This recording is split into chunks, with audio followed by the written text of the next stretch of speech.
संस्थापकाय च धर्मस्य सर्वधर्मस्वरूपिणे अवतार वरिष्ठाय रामकृष्णाय ते नमः। आज भगवान श्री रामकृष्ण देवेर লীলা সহায়ক যাঁরা ছিলেন তাঁদের মধ্যে অন্যতম স্বামী অখণ্ডানন্দজি মহারাজের শুভ জন্মতিথি। ডাকনাম গঙ্গাধর মহারাজ। তা মহারাজের জীবনী শুরু করার আগে মহারাজের বলা ছোট ছোট দুটো স্টোরি বলছি। মহারাজ যখন সারগাছি ছিলেন, ভক্ত পরিবেষ্টিত, তো মহারাজ ভক্তদের উদ্দেশ্যে বলছেন যে লেখাপড়া শিখলে হবে না খুব একটা। অর্থাৎ তিনি বোঝাতে যাচ্ছেন শুধু লেখাপড়ায় হয় না, কমন সেন্স জিনিসটা থাকার দরকার। তিনি বলতে চাইছেন যে লেখাপড়া শিখলাম, উচ্চশিক্ষায় শিক্ষিত হলাম, বিদ্বান হলাম, কিন্তু কমন সেন্স বলে কিছু নেই, তাতে কী লাভ আছে? কমন সেন্স জিনিসটা কি? নিজের ভিতর থেকে বুদ্ধির বিকাশ। আর বিদ্বান মহারাজ বলছেন যে সেটা তো অন্যে শেখায়। একটা শিশু বড় হতে গেলে শিক্ষকের কাছে, প্রফেসরের কাছে, গুরুর কাছে, সবার কাছ থেকে শিক্ষা লাভ করে, কিন্তু কমন সেন্স জিনিসটা সম্পূর্ণ নিজের ভিতর থেকে। তা সেই উদ্দেশ্যে মহারাজ বলছেন যে একটা গল্প বলি, শোনো। গল্পটা হলো, এক রাজা তার উজিরের সঙ্গে তর্ক শুরু হয়ে গেল। রাজা বলছেন যে কমন সেন্সটাই আসল কথা। উজির বলছেন, উচ্চশিক্ষায় শিক্ষিত বিদ্বান উজির, উনি বলছেন না রাজামশাই, লেখাপড়া শেখাটাই এটাই সব থেকে বড় কথা। রাজামশাই বলছেন যে কমন সেন্স যদি না থাকে তবে লেখাপড়ার ভূমিকা থাকবে কি? উজির তো শোনে না। রাজামশাই তখন বললেন, ঠিক আছে, তুমি আমাকে 3টে জিনিস 1 সপ্তাহের মধ্যে বুঝিয়ে দেবে। কি 3টে জিনিস? নাম্বার 1, যে আকাশে কতগুলো তারা আছে। নাম্বার 2, যে পৃথিবীর ভর কেন্দ্র কোথায়, আমাকে সেটা দেখাতে হবে।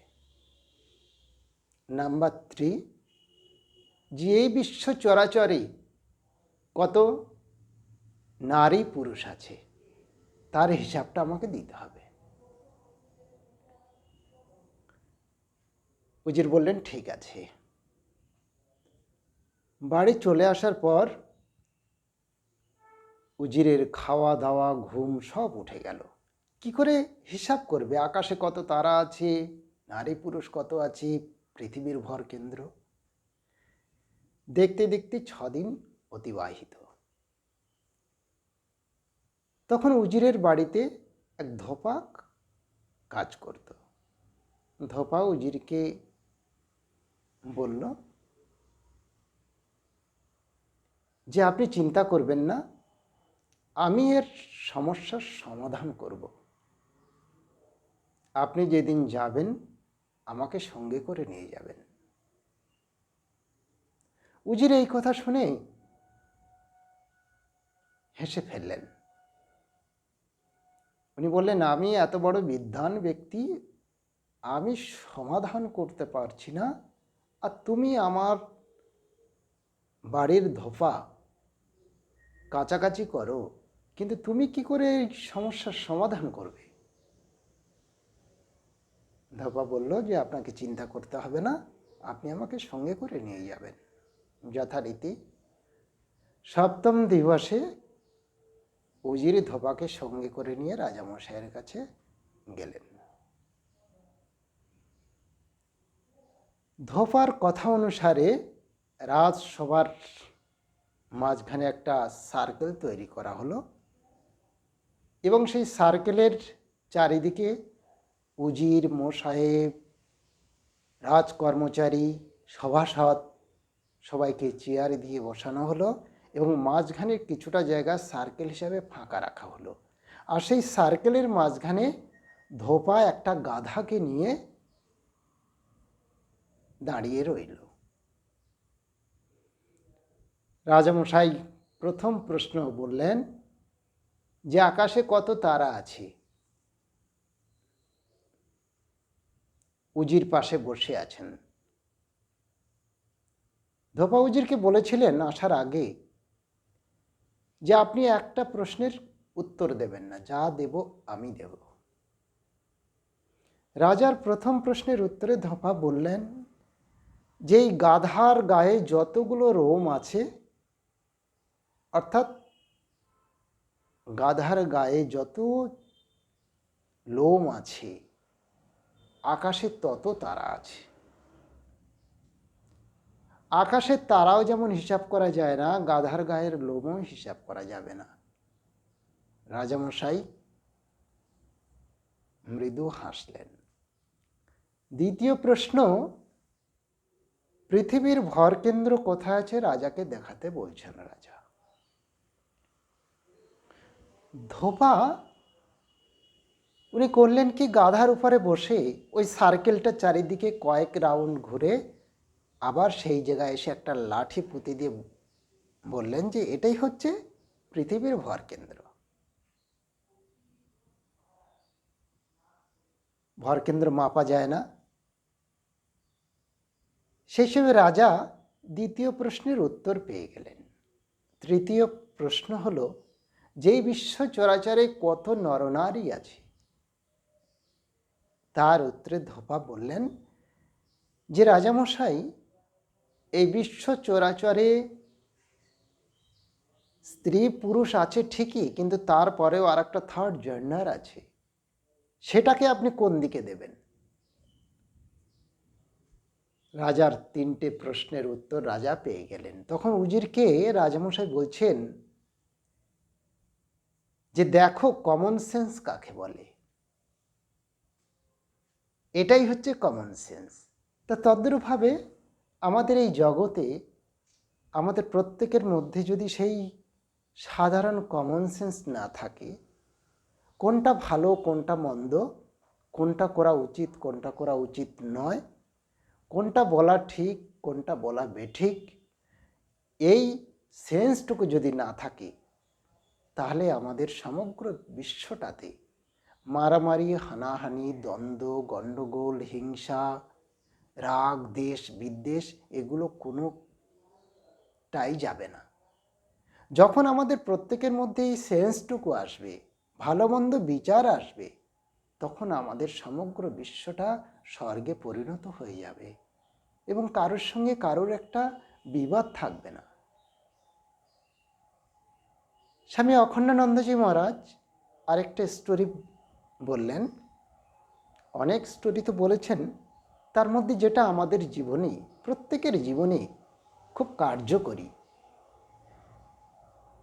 আমরা জানি শিখ গুরু গুরু নানক, উনি হিমালয়ে তপস্যা করছেন। তো সেই তপস্যা ভঙ্গ করার জন্য দুজন মহাপুরুষ শিলাবৃষ্টি শুরু করে দিলেন, কিন্তু গুরু নানক তাতে বিন্দুমাত্র বিচলিত হননি। অবশেষে দুইজন মহাপুরুষ গুরু নানকের নিকট এসে বললেন যে আপনার তপস্যায় আমরা সন্তুষ্ট হয়েছি, আপনি কোন শক্তি চান বলুন। গুরু নানক সুন্দর কথা বললেন। উনি বললেন আমি গরিবই চাই, অর্থাৎ দিনহীন কাঙাল এই যে ভাব, হাম বড়া, এই ভাবটা না।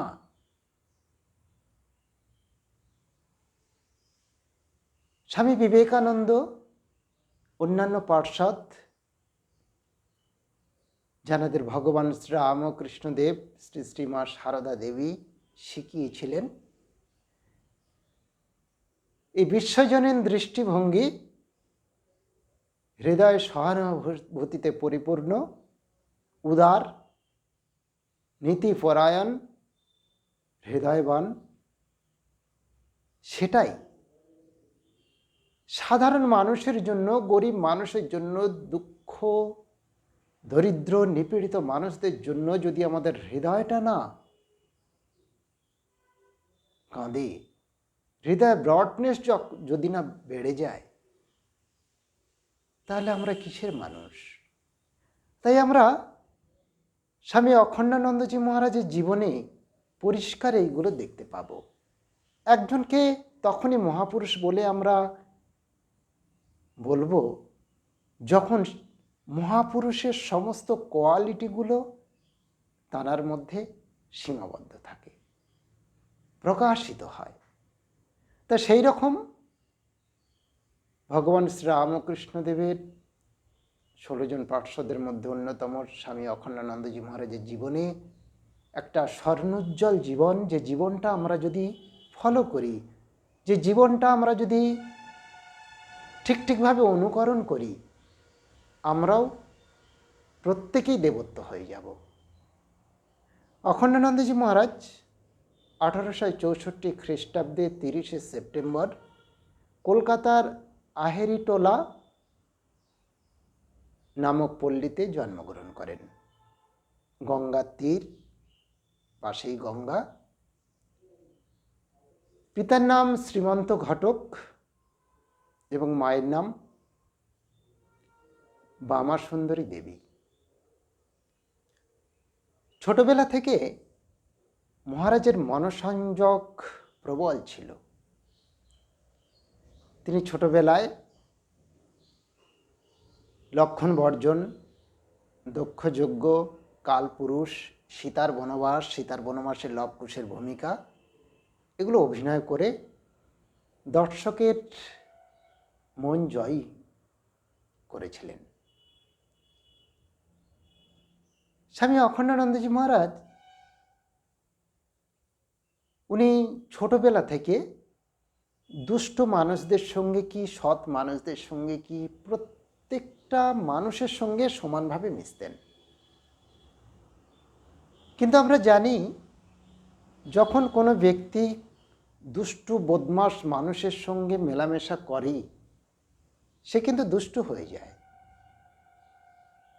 আর কেউ যখন সৎ মানুষের সঙ্গে মেলামেশা করে, সে সৎ হয়। কিন্তু গঙ্গাধর মহারাজ প্রত্যেকের সঙ্গে মেশার পরেও তিনি তাঁর সৎ ভাবটা রেখে দিতেন, কখন সেটা হারাতো না। বাড়ির নিকটবর্তী গিরিশচন্দ্র ঘোষের পুত্র সুরেন্দ্র ঘোষ ছিলেন মহারাজের বন্ধু, এবং অন্য একজন বন্ধু হরিনাথ, যিনি স্বামী তুরীয়ানন্দজি মহারাজ। তো একবার ভগবান শ্রীরামকৃষ্ণদেব কালীনাথের বাড়ি গেছেন। ভক্ত কালীনাথ, কলকাতায় বাড়ি। সেখান থেকে দীননাথের বাড়ি, কালীনাথের বড় ভাই দীননাথের বাড়িতে যখন ঠাকুর এলেন, সেই খবর চারিদিকে ছড়িয়ে পড়ল। এই খবর চারিদিকে হওয়ার পর গঙ্গাধর মহারাজ হরি মহারাজকে সঙ্গে করে নিয়ে, তখন তো স্কুল বয়, 12 বছর বয়স, ঠাকুরকে দেখতে এলেন। ঠাকুরের তখন মোহর সমাধি, ভাবে গান করছেন, সমাধিস্থ হচ্ছেন। সেটা দেখে তপনিষ্ঠ বালক গঙ্গাধর মহারাজের মনে গভীর ছাপ পড়ে। মহারাজের বৈরাগ্য আরও বাড়তে থাকে। একদিন বাবা মাকে কোনো কিছু না বলে মহারাজ বাড়ি থেকে বেরিয়ে চলে গেলেন। বয়স তখন খুব কম। এদিকে বাবা মা কোনো জায়গায় খুঁজে পেলেন না। তখন বামা সুন্দরী দেবী কাঁদতে কাঁদতে কাশীতে ত্রৈলঙ্গ স্বামীর কাছে উপস্থিত হলেন। একটা মজার ব্যাপার হলো যে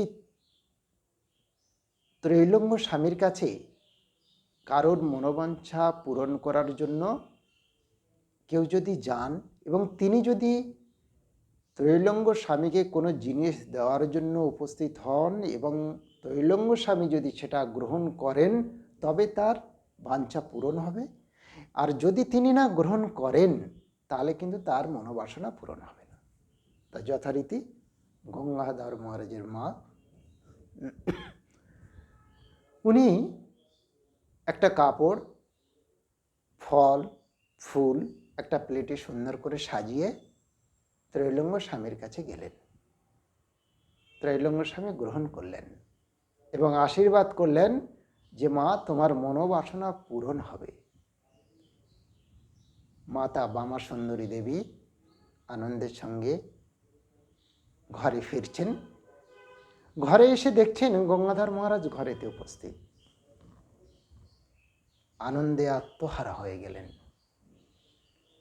গঙ্গাধর মহারাজকে দেখতে পেয়ে কাঁদতে কাঁদতে বামা সুন্দরী দেবী বলছেন যে তুই যদি এত কাঁদাবি তবে আমার পেটে এলি কেন? গঙ্গাধর মহারাজ সুন্দর কথা বললেন।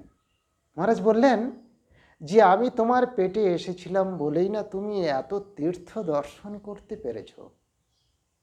যদি না আসতাম তাহলে তো তোমার কাশী যাত্রা হতো না। 1883 খ্রিস্টাব্দে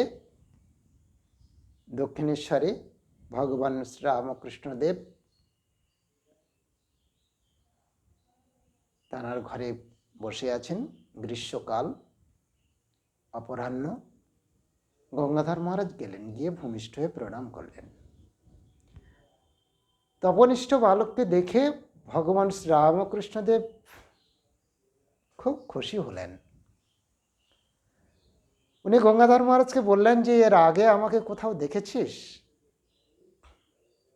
তা মহারাজ বললেন যে আপনাকে দীননাথ বোসের বাড়িতে দেখেছি, সেই ছেলেবেলায়। তা ঠাকুরের কাছে গোপাল দাদা আছেন। স্বামী অদ্বৈতানন্দজি মহারাজ তখন ঠাকুরের সেবক হিসেবে ছিলেন। তো গোপাল দাদাকে লক্ষ্য করে ঠাকুর বলছেন যে দেখো দেখো এই ছেলেটি কি বলে, সে নাকি আমাকে ছেলেবেলায় দেখেছিল, এর আবার ছেলেবেলা। অর্থাৎ গঙ্গাধর মহারাজ যে সময় গেছেন মহারাজের বয়স 12 কি 13, সেই সময় বলছেন ছেলেবেলায় দেখেছিলাম আপনাকে। তাই ঠাকুর হাসতে হাসতে বললেন এর আবার ছেলেবেলা। অন্য আরেকদিন শনিবার গঙ্গাধর মহারাজ যখন এলেন, ঠাকুর গঙ্গাধর মহারাজের জিহার উপরে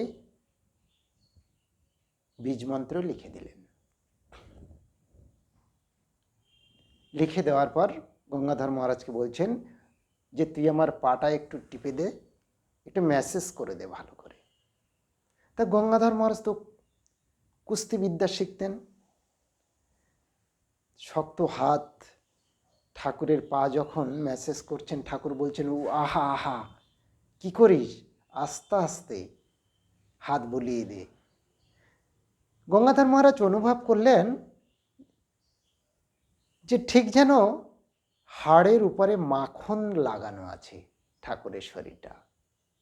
তারপরে গঙ্গাধর মহারাজ আস্তে আস্তে ম্যাসেজ করতে লাগলেন। ঠাকুর গঙ্গাধর মহারাজ সহ অন্যান্য পার্শ্বদের দক্ষিণেশ্বরে বসিয়ে জপ ধ্যান করাতেন। যখন জপ ধ্যান করতেন সেই সময় নিজেরা ইষ্টর সঙ্গে সাক্ষাৎ হয়ে হাসতেন, কখনো কাঁদতেন। কারণ স্বামী বিবেকানন্দ ঠাকুরের সম্পর্কে বলছেন যে ঠাকুর ইচ্ছা করলে, অর্থাৎ ঠাকুর কাদার তালের মতো মানুষগুলোকে ভাঙতে পারেন, গড়তেও পারেন। অবতার বরিষ্ঠ। আর একবার গঙ্গাধর মহারাজ যখন ঠাকুরকে দেখছেন দক্ষিণেশ্বরে, ঠাকুর ভাবে সমাধিস্থ, অর্ধ সমাধিস্থ অবস্থায় আছেন এবং ভাবমুখে বলছেন, যার যে ইষ্ট তার সেই আত্মা, ইষ্ট আত্মা অভেদ। ইষ্ট লাভ হলে আত্মা দর্শন হয়। ঠাকুর বলছেন প্রহ্লাদের কি সুন্দর ভাব ছিল। কেমন ভাব? প্রথমে নাহং নাহং, তারপরে দাসহং দাসহং, তারপর সোহং সোহং। মন যখন শুদ্ধ হয় তখন এই ভাবগুলো চলে আসতে থাকে। ঠাকুর যখন কাশীপুরে ছিলেন, জনৈক এক ভক্ত হঠাৎ কোথার ছলে বলছেন, জানি জানি সব জানি। ঠাকুর রোগশয্যায় শায়িত, ঠাকুর বলছেন, উপুড় হয়ে মুখটা উঁচু করে বলছেন, কে বলল রে জানি জানি সব জানি? তুই কি জানিস? তুই কতটুকু জানিস? যে বলে আমি জানি সে জানে না, আর যে বলে আমি জানি না সে বরং জানে। তার সৃষ্টি সমগ্র বিশ্বের কতটুকু জানিস? এই কথা বলতে বলতে ঠাকুরের গলায় ক্যান্সার হয়েছিল এবং গলা থেকে রক্ত যখন বের হতে লাগলো, সেইখান থেকে আর কেউ ওই ধরনের কথা ঠাকুরের সামনে বলতো না। ঠাকুরের দেহত্যাগের 6 মাসের পর গঙ্গাধর মহারাজ বেরিয়ে পড়লেন গৈরিক ধারণ করে পরিব্রাজক রূপে। প্রথমে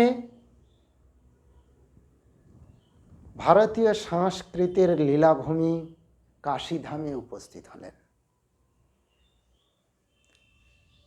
কাশীধামে সেখানে প্রমোদা দাস বাবুকে সঙ্গে করে নিয়ে ত্রৈলঙ্গ স্বামী এবং ভাস্করানন্দকে দেখতে গেলেন। স্বামী ভাস্করানন্দ যখন ভাস্করানন্দর কাছে গেলেন, তখন স্বামী ভাস্করানন্দজি বলছেন যে, প্রমোদা দাস বাবুকে বলছেন যে, তুমি যদি একে না নিয়ে আসো তাহলে তোমার সঙ্গে আমি একটা কথা বলবো না। তুমি যখনই আসবে একে সঙ্গে করে নিয়ে আসবে, একে দেখলে আমার বৈরাগ্য হয়। স্বামী ভাস্করানন্দজি নিজের হাতে গঙ্গাধর মহারাজকে পেড়া খাওয়ালেন। তিনি চেয়েছিলেন গঙ্গাধর মহারাজকে বিভিন্ন শাস্ত্র শেখাতে। গঙ্গাধর মহারাজকে যখন বললেন, গঙ্গাধর মহারাজ বললেন, যে দৃষ্টি শক্তি নিয়ে আমি শাস্ত্র পাঠ করব, সেই দৃষ্টি শক্তি আমি যেন আমার ভিতরের আত্মদৃষ্টি লাভ করতে পারি। ভাস্করানন্দজি মহারাজ বললেন যে, তুমি তো দেখছি যোগী। এরপর মহারাজ চণ্ডী পাহাড়ে কামরাজকে দর্শন করতে যাচ্ছেন। চণ্ডী পাহাড়ে যখন গেলেন, দেখলেন মলমলের চাদর গায়ে, শীতকাল, দাঁতন করছেন পণ্ডিত, তান্ত্রিক, মাতৃভক্ত কামরাজ। মহারাজকে দেখতে পেয়ে কামরাজ বলছেন, তান্ত্রিক সাধক, তুমি জীবনে কি চাও? গঙ্গাধর মহারাজ বললেন, গীতায় আছে, ন শোচতি ন কাঙ্ক্ষতি। অর্থাৎ জীবনে আমি কোনো শোক, দুঃখ, জ্বালা, যন্ত্রণা, আনন্দ কিচ্ছু চাই না। তান্ত্রিক কামরাজ বললেন, যে কেন তুমি আমার অম্বাকে চাও না? মা অম্বা, তোমাদের দেশে রামপ্রসাদ বড় মাতৃভক্ত, মায়ের জন্য জীবনটা উৎসর্গ করেছিলেন, আর তুমি সেখানকার ছেলে হয়ে তুমি আমার অম্বাকে চাও না? এই কামরাজের এই যে বলার মধ্যে যে মাতৃগত প্রাণ, সেই ভাবটা গঙ্গাধর মহারাজের হৃদয়ে টাচ করল। সেই ঘটনা স্বামীজিকে যখন গঙ্গাধর মহারাজ বলছেন, স্বামীজি এই কথাটা শুনে বললেন, আহা কি সুন্দর কথা, তুমি আমার অম্বাকে চাও না। এরপর গঙ্গাধর মহারাজ গুপ্ত কাশীতে প্রবেশ করলেন। গুপ্ত কাশীতে এসে দেখছেন একজন সাধু ঠান্ডাতে সাধনা করছেন, গায়ে কিচ্ছু নেই, প্রবল ঠান্ডায় কাঁপতে লাগলেন। গঙ্গাধর মহারাজ নিজের গায়ের কম্বলটা সেই সাধুটির গায়ে চাপিয়ে দিলেন। সাধুটি বলছেন যে আমি কেদার দর্শনে যাব ভেবেছিলাম, কিন্তু বাবা কেদার আমাকে এখানে দর্শন দিলেন, আমার আর কেদারে যাওয়ার দরকার নেই। এরপর তুষারাচ্ছন্ন হিমালয়ে গঙ্গাধর মহারাজ পাড়ি দিলেন। খালি পা, সীমিত গায়ে কাপড় চোপড়, ধুলিং মঠে যাওয়ার জন্য মহারাজ চলতে আরম্ভ করলেন। যেতে যেতে সন্ধ্যা হয়ে এলো। সেই তুষারের মধ্যে মহারাজ শুয়ে পড়লেন। এদিকে ধুলিং মঠের সন্ন্যাসীরা মঠের জন্য কাঠ সংগ্রহ করতে এসে দেখলেন একটা বালক তুষারের উপরে শুয়ে আছে। সঙ্গে সঙ্গে সেই বালকটিকে তুলে নিয়ে গিয়ে ধুলিং মঠে সেবা শুশ্রূষা করলেন। গঙ্গাধর মহারাজের সমস্ত শরীরের অবস্থা দেখে তারা অপরকে বলতে লাগলেন গেলাম। বৌদ্ধদের গেলাম বলতে অখণ্ড ব্রহ্মচারী। সবাই গঙ্গাধর মহারাজকে খুব যত্ন করতে লাগলেন, সেবা শুশ্রূষা করতে লাগলেন। এবং সেই মঠের হেড যিনি টাসি লামা, তিনি নিজে প্রদীপ দিয়ে গঙ্গাধর মহারাজকে আরতি করলেন। গঙ্গাধর মহারাজের কাছে ভগবান শ্রীরামকৃষ্ণদেবের একটা ফটো সবসময় থাকতো। তা সেই ফটোটা দেখে ধুলিং মঠের সাধুরা বলছেন, এ ফটো কোথায় পেয়েছো তুমি? এ তো আমাদের ভগবান বুদ্ধ।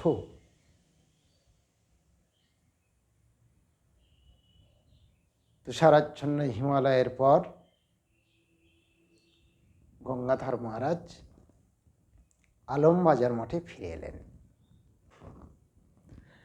1890 খ্রিস্টাব্দে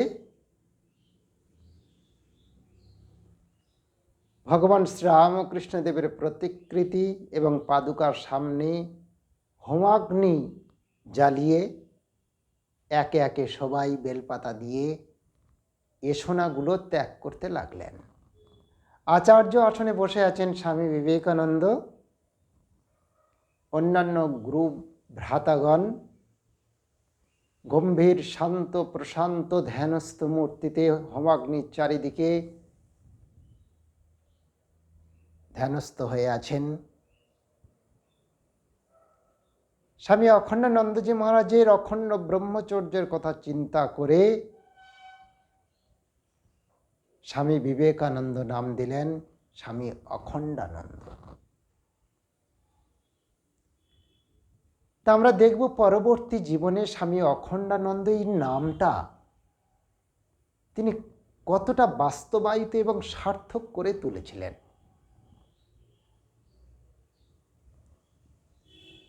সন্ন্যাস গ্রহণের পর স্বামীজি অখণ্ডানন্দজি মহারাজের সঙ্গে হিমালয় যাত্রা করার জন্য রাজি হলেন। ভগবান শ্রীরামকৃষ্ণদেব স্বামী বিবেকানন্দের কাছে অখণ্ডানন্দজি মহারাজকে পাঠিয়েছিলেন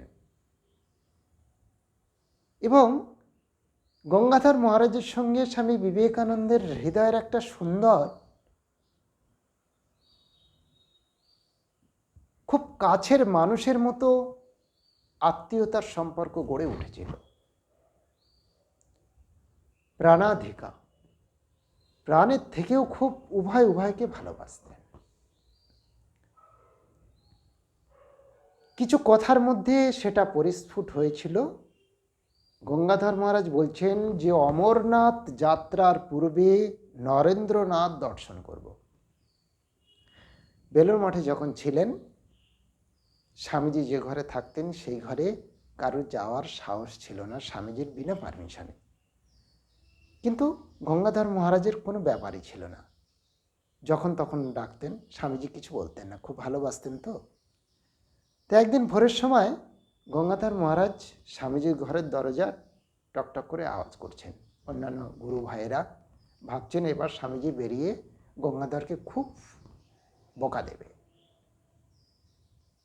স্বামীজি ঘরের ভিতর থেকে গানের ছন্দে বলছেন, নকিং নকিং হুইজ দেয়ার, ওয়েটিং ওয়েটিং ব্রাদার ডিয়ার। এত সুন্দর নিজেদের মধ্যে সম্পর্ক। যাই হোক, স্বামী বিবেকানন্দ গঙ্গাধর মহারাজের সঙ্গে হিমালয়ে যাত্রা করবেন। যাত্রার পূর্বে শ্রী শ্রী মা সারদা দেবীকে প্রণাম করতে গেছেন।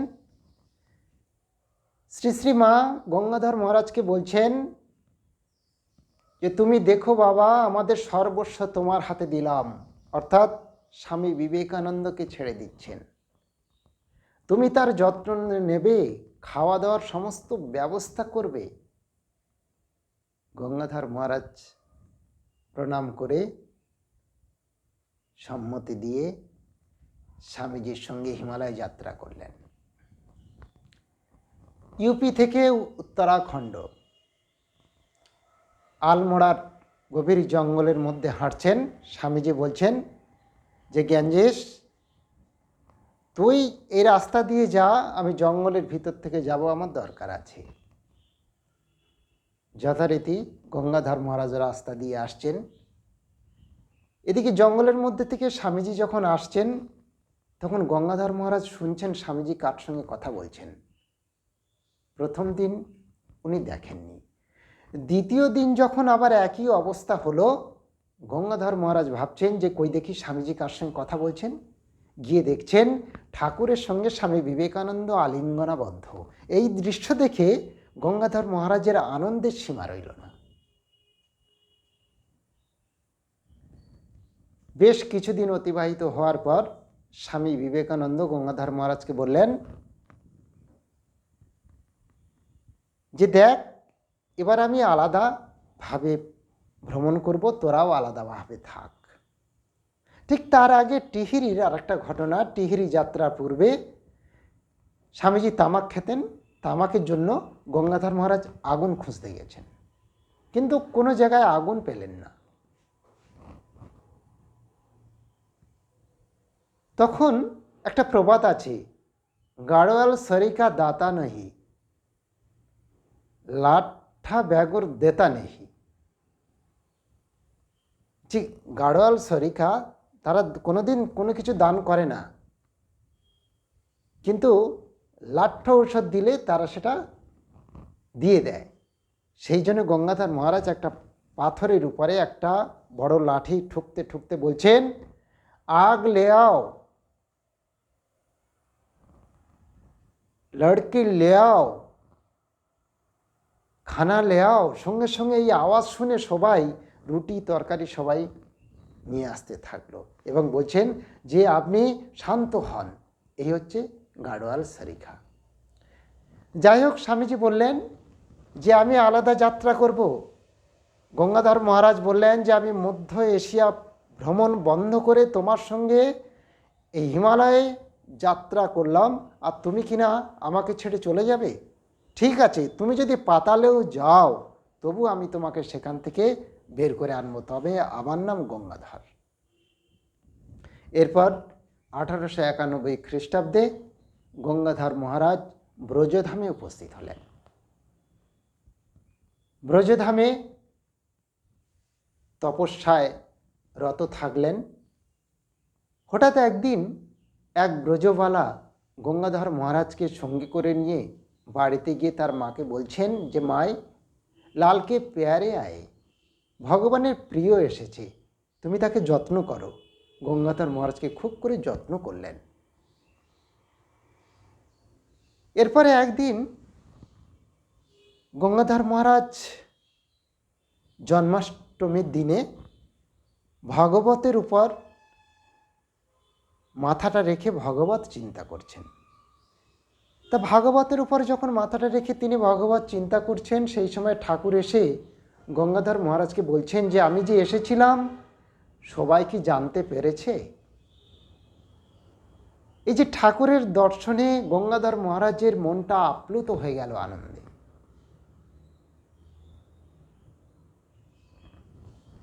দক্ষিণেশ্বরে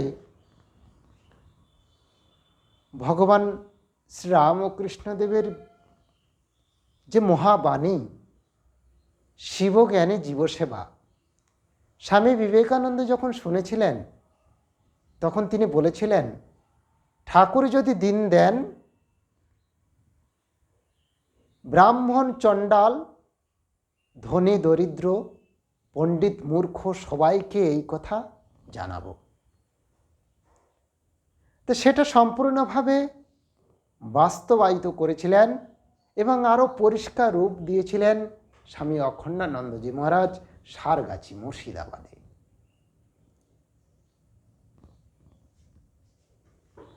স্বামী অখণ্ডানন্দজি মহারাজ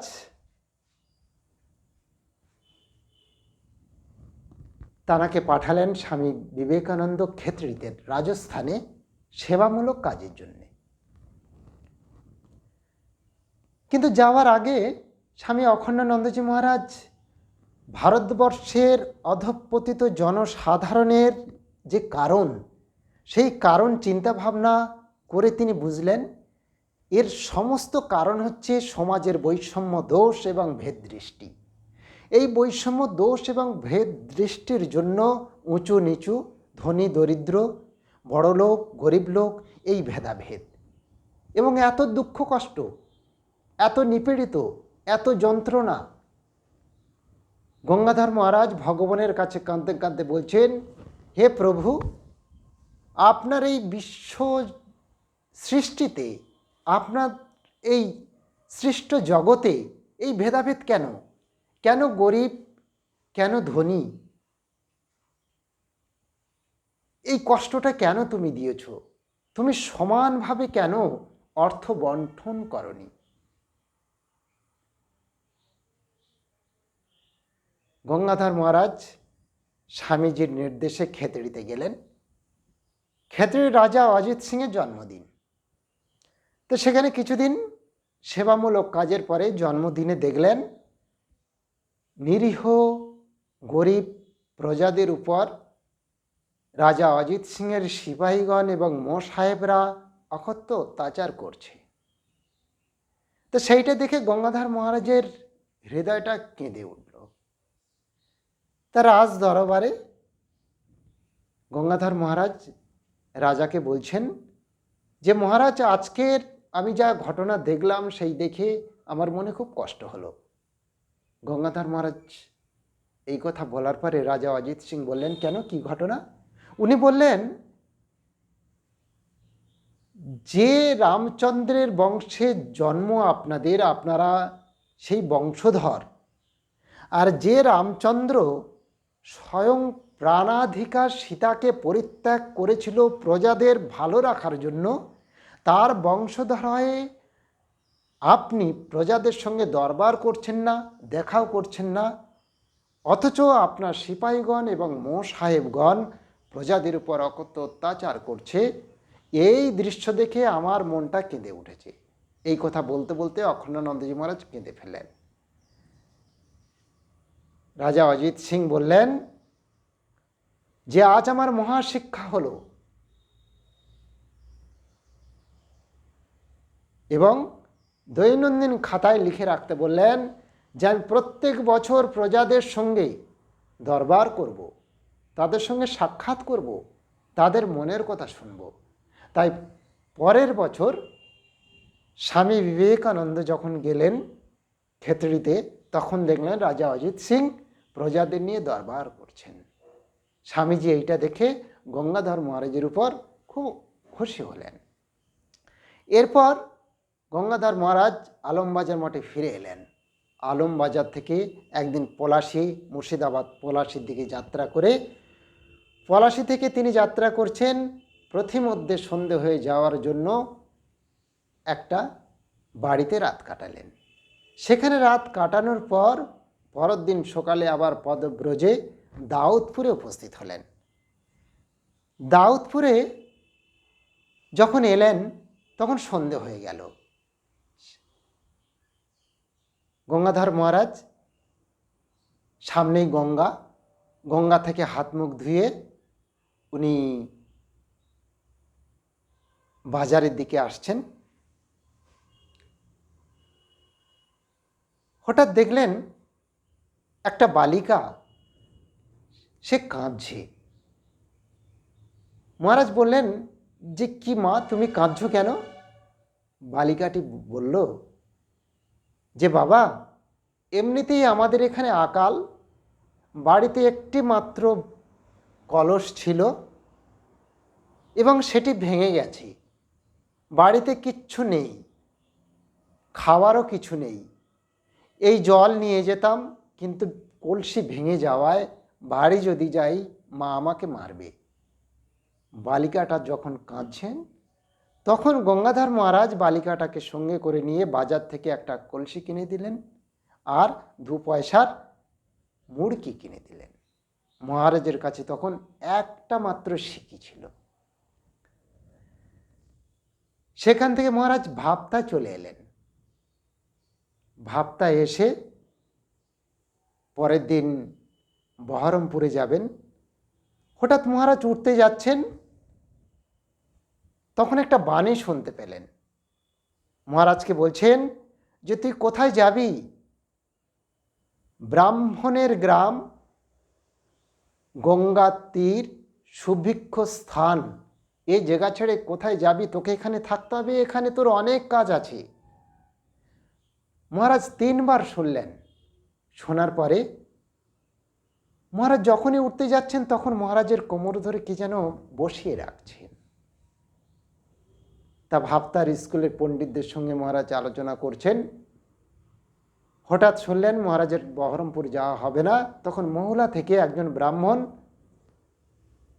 ভাবতা থেকে মহারাজকে, তার এক আত্মীয় মহুলাতে থাকে, সেখানে মা অন্নপূর্ণার পূজা চলছে, সেখানে নিমন্ত্রণ করে নিয়ে গেলেন। মহুলাতে যাওয়ার পরে মা অন্নপূর্ণার পূজা দেখলেন এবং সেখানে তখন বোলান গান একটা হচ্ছে। বোলান গানের অর্থ হচ্ছে অন্ন ব্যাগরে প্রাণ গেল, জল ব্যাগরে প্রাণ গেল। অর্থাৎ অন্ন না পেয়ে জীবন চলে যাচ্ছে, জল না পেয়ে জীবন চলে যাচ্ছে। মহারাজ এই গানের লাইনটা মঠে পাঠিয়ে দিলেন। সেই সময় রামকৃষ্ণানন্দজি মহারাজ ম্যাড্রাজে থাকেন। ম্যাড্রাজ থেকে রামকৃষ্ণানন্দজি মহারাজ একটা চিঠিতে লিখছেন যে তুমি কপরদক্ষণ্য সন্ন্যাসী, হাজার হাজার মানুষের অন্ন সংস্থান করা তোমার পক্ষে সম্ভব নয়, তুমি যত শীঘ্র পারো মঠে ফিরে এসো। রামকৃষ্ণানন্দজি মহারাজের এই কথা শোনার পরে খুব মর্মাহত হলেন। একদিকে অসহায় দরিদ্র মানুষদের দুঃখ, অন্যদিকে রামকৃষ্ণানন্দজি মহারাজের এই কথা। অখণ্ডানন্দজি মহারাজের জীবনটায় একটা গভীর দুঃখ বিষাদে ভরে গেল। উনি ঠাকুরের পটে প্রত্যেক দিন ফুল বেলপাতা দিতেন। হঠাৎ একদিন ঠাকুর বলছেন দেখ না কি হয়। ঠাকুরের এই কথা শোনার পরে মনে সাহস এলো।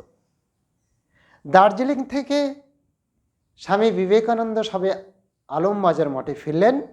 ফেরার পরে গঙ্গাধর মহারাজের খোঁজ নিলেন খোঁজ নিয়ে তিনি শুনলেন মুর্শিদাবাদে মহারাজ আছেন এবং সেখানে গরিব মানুষদের জন্য মহারাজ কাজ করছেন। স্বামী বিবেকানন্দ একটা চিঠিতে লিখলেন যে সাবাস বাহাদুর, তোমার কথা শুনে আমি খুব আনন্দ পেলাম।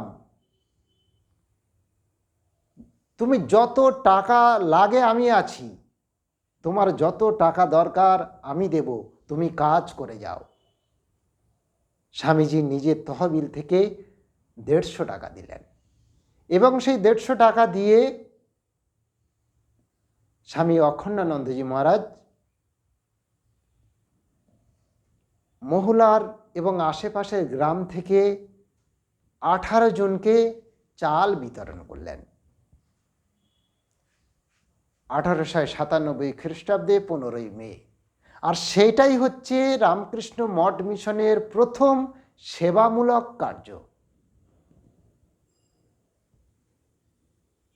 এরপর স্বামী অখণ্ডানন্দজি মহারাজ সেবামূলক কাজে জীবন প্রণিপাত করতে লাগলেন। গঙ্গাধর মহারাজের এই সেবা কাজে সন্তুষ্ট হয়ে বহরমপুর থেকে জেলা দুর্ভিক্ষ সমিতির যিনি সেক্রেটারি এন.জি. মুখার্জি, তিনি দেখতে এলেন। তা মহারাজের কার্যকলাপ দেখে খুব আনন্দ পেলেন। তিনি গিয়ে ম্যাজিস্ট্রেট লেভিন সাহেবকে বললেন। লেভিন সাহেব এসে গঙ্গাধর মহারাজের কার্যাবলী দেখে সন্তুষ্ট হয়ে বললেন যে আমরা আপনাকে কিভাবে সাহায্য করতে পারি। মহারাজ বললেন যে এখানকার রাস্তাঘাট খুবই খারাপ, আগে আপনারা এখানকার রাস্তাঘাট নির্মাণ করুন। লেভিন সাহেব বললেন যে যথাসাধ্য আপনার সঙ্গে আমরা সাহায্য করব। এই সময় স্বামীজি একটা চিঠিতে লিখলেন যে অনাথ বালকদের থাকার ব্যবস্থা করো পার্মানেন্টলি, দরকার হলে মঠ থেকে তুমি 5টা বালককে নিয়ে যাও এবং আশেপাশের গ্রাম ঘুরে তুমি দেখো, নিশ্চয়ই তুমি পাবে অনাথ বালকদের, সে ছেলে হোক আর মেয়ে হোক, সে মুসলিম হোক, সে হিন্দু হোক, খ্রিস্টান হোক, যে কোনো ধর্ম হোক, কারণ আমাদের অনাথ বালকদের বড় করতে হবে। গঙ্গাধর মহারাজকে স্বামীজি বললেন, স্বামীজি যখন এরপরে দার্জিলিংয়ে গেলেন, গঙ্গাধর মহারাজ অক্লান্তভাবে দুর্গত মানুষদের পাশে দাঁড়িয়ে শত শত নিরন্ন মানুষের মুখে অন্ন সংস্থান করছেন। সেখান থেকে স্বামীজি লিখছেন যে তোমার কাজে আমি সন্তুষ্ট হয়েছি, তোমার কার্য বিবরণী আমি খবর নিয়েছি, আমার শত শত হাজার হাজার লক্ষ লক্ষ আলিঙ্গন এবং আশীর্বাদ জানবে। হাম और कुछ मांगते हैं, কর্ম কর্ম, it is the heart is conquer, not the brain. হৃদয় একমাত্র জয়ী হতে পারে, পুঁথি পাতড়া বিদ্যে সিদ্ধে টাকা পয়সা ধন দৌলত প্রেমের কাছে সব ধুলি সমান। কর্ম কর্ম কর্ম, ইয়া বাহাদুর, কর্ম করে যাও, যত পারো হৃদয় বড় করো। স্বামীজি বললেন যে আমাদের অনাথ বালক যারা আসবে তাদের প্রথমে শেখাতে হবে ভদ্র ব্যবহার, উদার মনোভাব, ন্যায় পরায়ণ, চরিত্রবান, সত্যনিষ্ঠা, পরহিত কর্মে আত্মনিয়োগ। বিহারে যখন বন্যা হলো, বিহারে যখন দুর্ভিক্ষ হলো, অক্লান্তভাবে গঙ্গাধর মহারাজ জীবন প্রণিপাত করে তিনি সেবামূলক কার্যে নিয়োগ করলেন। এরপর 1897 খ্রিস্টাব্দে 31শে আগস্ট অনাথ আশ্রম মহুলাতে প্রতিষ্ঠা করলেন। বহরমপুর থেকে প্রথম অনাথ বালক আসে, তার নাম নটু। এই অনাথ বালকদের আশ্রম করার জন্য লেভিন সাহেব খুব প্রশংসা করেছিলেন এবং সর্বতোভাবে সাহায্য করলেন। ধীরে ধীরে মহারাজ প্রণিপাত করতে লাগলেন নিজের জীবন।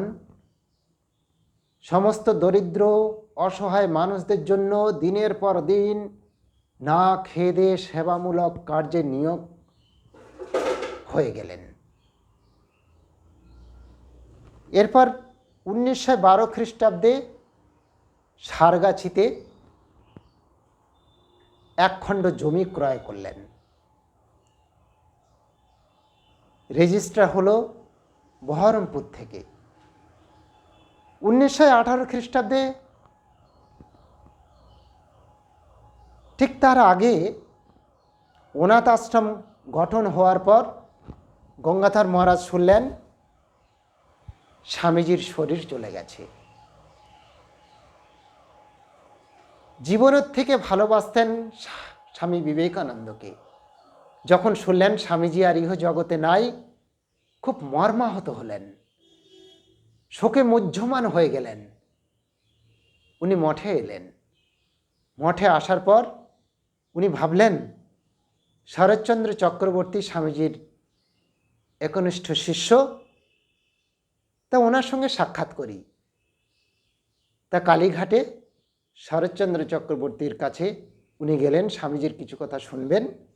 শোনার পরে যখন ফিরছেন, ট্রাম লাইনের উপরে এসে গঙ্গাধর মহারাজ ভাবলেন এই জীবনটা রাখবো না, এই জীবনটা শেষ করে দেব। ট্রাম সামনে থেকে আসছে। হঠাৎ গঙ্গাধর মহারাজ দেখলেন অনতি দূরে আলখাল্লা পরা, মাথায় পাগড়ি স্বামী বিবেকানন্দ বলছেন যে আমি কি মরে গেছি? এই ধ্বনি যখন শুনলেন গঙ্গাধর মহারাজের মনটা আনন্দে ভরে উঠল। তবুও ট্রাম লাইনের উপর থেকে হাঁটছেন, ট্রাম আসছে। অবশেষে কন্ট্রাক্টর নেমে এসে মহারাজকে বললেন যে আপনি দেখতে পাচ্ছেন না ট্রামটা আসছে? হাত ধরে সাইটে নামিয়ে দিলেন।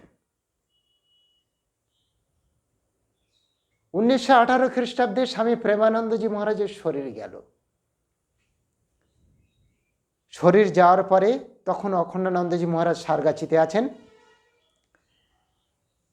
প্রেমানন্দজি মহারাজ স্বপ্নে অখণ্ডানন্দজি মহারাজকে বলছেন যে দেখ, আমি বেঁচে থাকাকালীন তুই তো আমাকে এখানে নিয়ে এলি না, তাই শরীর যাওয়ার পর আমি দেখতে এসেছি তোর এখানকার কার্য বিবরণী। স্বপ্নে যখন এই ধ্বনি মহারাজের কানে আসলো, মহারাজ গভীর দুঃখ মনের মধ্যে, গভীর দুঃখে দুঃখিত হলেন, শোকাহত হলেন। ঠিক পরেই শ্রী শ্রীমা সারদা দেবী মহাসমাধিতে নিমগ্ন হলেন। গঙ্গাধর মহারাজ যখন শুনলেন যে মার ইহ জগতে নাই, মার শরীর চলে গেছে, তিনি যেমন বসেছিলেন চিত্রপুত্তলিকার মতো তিনি বসে থাকলেন। এক সপ্তাহ কারোর সঙ্গে ভালোভাবে কথা বলেননি। বলরাম ভবনে যখন ছিলেন তখন সবাইকে স্বামীজির উপদেশ তিনি প্রদান করতেন। তিনি বলতেন শিক্ষিত যুবকরাই, শিক্ষিত ছাত্রছাত্রীরাই স্বামীজির মনের যে চিন্তা ভাবনা সেটা বাস্তবায়িত করতে পারবে। ইয়ং জেনারেশন স্বামীজির চিন্তা ভাবনাকে কার্যে পরিণত করতে পারবে। অবশেষে অখণ্ডানন্দজি মহারাজ সারগাছিতে মন্দির প্রতিষ্ঠা করলেন। 1929 খ্রিস্টাব্দে যখন মন্দির প্রতিষ্ঠা হলো, সমস্ত ভক্তরা মহারাজের কাছে এলেন এবং গঙ্গাধর মহারাজ বললেন আজ সারগাছি মহাতীর্থ হয়ে গেল, হাজার হাজার মানুষ এখন আসবে। সেই সময় মঠের প্রেসিডেন্ট মহাপুরুষ মহারাজ স্বামী শিবানন্দজি মহারাজ, যখন সারগাছি মন্দির প্রতিষ্ঠা হয়ে গেল, স্বামী শিবানন্দজি মহারাজ বললেন যে মুর্শিদাবাদের সারগাছির চাষা ভূষাদের উদ্ধারের জন্য ভগবান শ্রীরামকৃষ্ণদেব অধিষ্ঠিত হয়েছেন, এতে বিন্দুমাত্র সন্দেহ নেই। গঙ্গাধর মহারাজকে বললেন যে ভগবান শ্রীরামকৃষ্ণদেব তোমার সঙ্গে সঙ্গে আছেন, তুমি কোনো চিন্তা করো না। আশ্রমের বালকদের সম্পর্কে গঙ্গাধর মহারাজ বলছেন যে বালকরা তারা যখন আসে তাদের কত ভালোভাবে মানুষ করে তুলি, ছোট থেকে তাদের কোনো অসুবিধা রাখি না, অথচ তারা যখন যায় একটা কথা বলে যায় না, মনে গভীর দুঃখ দিয়ে যায়। ভগবান শ্রীরামকৃষ্ণদেব একদিন বলছেন যে মায়া তোকে আর টাচ করতে পারবে না, মায়াকে তুই জয় করেছিস, ওই ছেলেদের মায়া তোকে কোনো স্পর্শ করতে পারবে না। অখণ্ডানন্দজি মহারাজ তখন শান্ত হলেন ঠাকুরের এই কথা শুনে। ধীরে ধীরে মহারাজের শরীর অবসন্ন হয়ে আসতে লাগলো, ডায়াবেটিসে মহারাজ ভুগতে লাগলেন। এরপর মহাপুরুষ মহারাজের শরীর গেল, শোকস্তব্ধ। গঙ্গাধর মহারাজ গভীর বিষাদে, গভীর শোকে মুহ্যমান হয়ে গেলেন। মহারাজকে প্রেসিডেন্ট পদের জন্য বলা হলো, মহারাজ রাজি হলেন না। কিন্তু যখন বলা হলো স্বামীজির কাজ, আপনাকে এই পথ নিতে হবে, যদি না নেন তাহলে কে করবে? স্বামীজির কথা শুনে মহারাজ স্বীকার করলেন। মহারাজ রামকৃষ্ণ মঠ মিশনের প্রেসিডেন্ট হলেন, তার আগে ভাইস প্রেসিডেন্ট ছিলেন। তা প্রেসিডেন্ট হওয়ার পর মহারাজ যখন মঠে এলেন, তখন একজন ভক্ত বলছেন যে মহারাজ কথামৃতে সবার নাম পাই, আপনার নাম পাই না। তা মহারাজ বললেন তাহলে আমি ছিলাম না। পরে মহারাজ বলছেন যে কথামৃত যখন মাস্টারমশাই লিখতেন রবিবার করে, আর আমরা রবিবারে যেতাম না, অন্য দিনে যেতাম, সেই জন্য ওখানে আমার কথা নেই। আর একজন জনৈক ডিভোটি তিনি বলছেন মহারাজ আমার মনে হয় আমি সব কিছু ছেড়ে আমার সমস্ত জীবনটা ঠাকুরের কাছে উৎসর্গ করি। মহারাজ বললেন বাহ, এ তো খুব ভালো কথা। কারণ গীতার একটা কথা আছে, সর্বধর্মান পরিত্যাজ্য মামেকং শরণং ব্রজ অহং তং সর্বপাপেভ্যো মোক্ষয়িষ্যামি মা শুচো। তা তুমি যদি ভগবানকে সব কিছু অর্পণ করো, এর থেকে আর বড় কথা কি আছে? মায়ানমার থেকে একজন জনৈক স্ত্রীলোক, উনি মহারাজের সঙ্গে দেখা করতে এসছেন। এসে মহারাজকে বলছেন মহারাজ আপনার পায়ের ছাপটা যদি দেন তাহলে আমি খুব আনন্দ হই। মহারাজ সেবককে বলছেন যে দেখো গো কি বলে, আমার পায়ের ছাপ নেবে, এখন কি পায়ের ছাপ দেওয়া যায়? তা জনৈক সেবক বলছেন মহারাজ না, এখন দেবেন না। মহারাজ বললেন না, এখন দেওয়া যাবে না, যখন শরীর যাবে তখন তুমি নিয়ে যাবে। ধীরে ধীরে মহারাজের শরীর আস্তে আস্তে অবসন্ন হতে লাগলো। রোগগ্রস্ত হয়ে বিছানা শয্যায় মহারাজ শায়িত। সমস্ত আশ্রম বালক, সমস্ত কর্মী ভক্ত সমাহিত। মহারাজ বললেন যারা আমার কাছে এসেছে, যারা আসেনি, যারা আমাকে দুঃখ দিয়েছে, কষ্ট দিয়েছে, তাদের সবার উপরে আমার আশীর্বাদ আছে। তাদের মঙ্গলের জন্য আমি ঠাকুরের কাছে সব সময় প্রার্থনা করেছি, করছি। অবশেষে 1937 খ্রিস্টাব্দে 7 ফেব্রুয়ারি বেলা 3:07 গঙ্গাধর মহারাজ, গঙ্গা যেমন মহাসমুদ্রে মিলন হয়, গঙ্গাধর মহারাজ ভগবান শ্রীরামকৃষ্ণদেবের সঙ্গে মহাসমাধিতে মগ্ন হলেন এবং ভগবান শ্রীরামকৃষ্ণের সঙ্গে মিলিত হলেন এবং রেখে গেলেন একটা এমন আদর্শ জীবন সমগ্র বিশ্ববাসীর জন্য, যে জীবনটা যদি চিন্তা করে, সমগ্র জগতের মানুষ যদি স্বামী অখণ্ডানন্দজি মহারাজের এই কার্যাবলী এবং তাঁর জীবনধারা লক্ষ্য করেন, তাহলে তাদের জীবনটাও মহৎ হবে। মহারাজ কারো দোষ দেখতে পারতেন না। গঙ্গাধর মহারাজ প্রত্যেকের গুণটা দেখতেন, ছোট গুণটাকে বড় করে দেখতেন। কারো দোষ, কোনো নিন্দা কখনো মহারাজের মুখে শোনা যায়নি। সমগ্র জগতের দিকে যদি তাকানো যায় তাহলে দেখা যাবে অধিকাংশ মানুষ পরনিন্দা, পরচর্চা, হিংসা, লোভ, মোহ, কামনা, বাসনার মধ্যে আবদ্ধ। কিন্তু সঠিক জিনিসটা কি, জীবনের উদ্দেশ্য কি, সেইগুলো যদি আমরা জানতে চাই তাহলে এই ধরনের আদর্শ জীবনকে আমাদের অনুসরণ করা উচিত, অনুকরণ করা দরকার। যাই হোক, স্বামী অখণ্ডানন্দজি সহ ভগবান শ্রী রামকৃষ্ণদেব, শ্রী শ্রী মা সারদা দেবী, স্বামী বিবেকানন্দ সহ অন্যান্য পার্শ্বদের, অন্যান্য অবতারদের সমস্ত আশীর্বাদ সমগ্র বিশ্ববাসীর উপর বর্ষিত হোক, এই আমার ঐকান্তিক প্রার্থনা। ওম শান্তি শান্তি শান্তি। হরি ওম তৎসৎ। শ্রীরামকৃষ্ণার্পণমস্তু।